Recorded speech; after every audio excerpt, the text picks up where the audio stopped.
The hope and the outcome today is that you're going to build your network.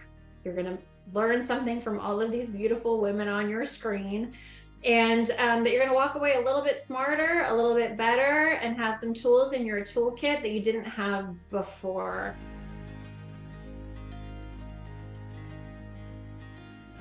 Ability to wield it, once we become very knowledgeable on how to use it to enhance or make our workplace more efficient, it will just become another tool in our toolbox that we can, if we can wield it, the opportunity to become more efficient, to create further new technologies and new layers on top of layers of what this can become, is enormous. So I don't think it's something we should be afraid of, but I do think it's something that we have to pay attention to. We are in the age of thinking.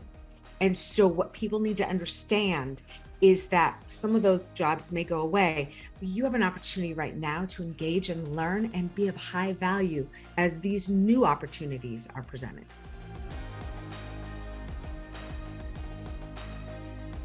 Individually, I can do lots of things, but when I'm with a team and part of a team, what we can accomplish together is incredibly satisfying and means a lot. And I think that those are the things that unlock that feeling of it being part of something bigger than myself, which is to me that definition between job and career. Does it feel like what I do has a bigger impact than what I'm putting in on my own as an individual?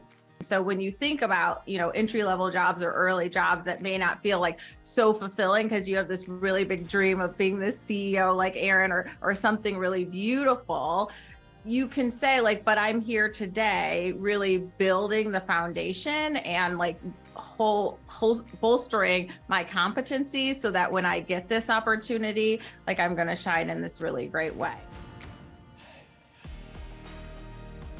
Advocating for yourself obviously is an important part of moving your career forward, but part of that advocacy process needs to be an understanding of what your business needs and where you can add value, and then communicating it. But just say yes. When people ask you to help or to do something, they've identified or seen something in you that they see you can contribute, say yes, take it. It's an opportunity for you to provide your own visibility and work your way into new opportunities and growth.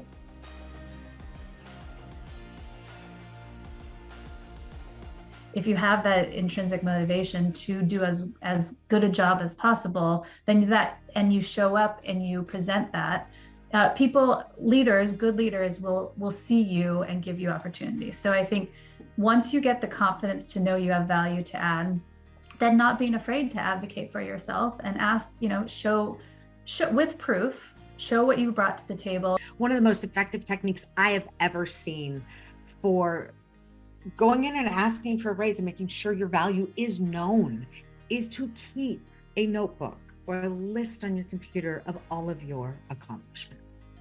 How did I save the company money? How did I earn money for the company? How did I create a better culture? You're not comparing yourself to anybody there. You are showing your value and you have anecdotes. You have proof.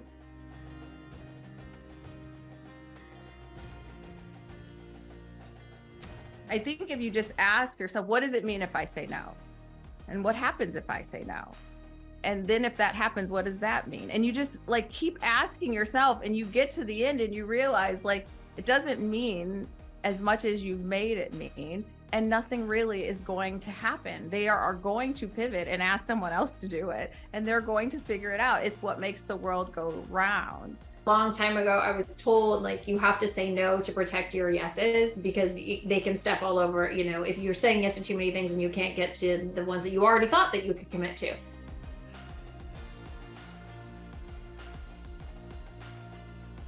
From a culture perspective, I think I've learned over time, empowerment is incredibly important in an environment. And empowerment, I mean, at all levels, right? It is listening and empowering people to make decisions, make suggestions, help drive others forward, very transparent in ideas. Really happy employees, satisfied employees, employees that believe that you're allowed to fail and learn.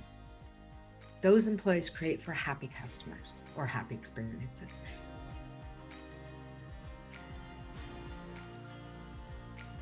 You're not confident enough, or you're not feeling brave enough to go and say, I deserve this because of this.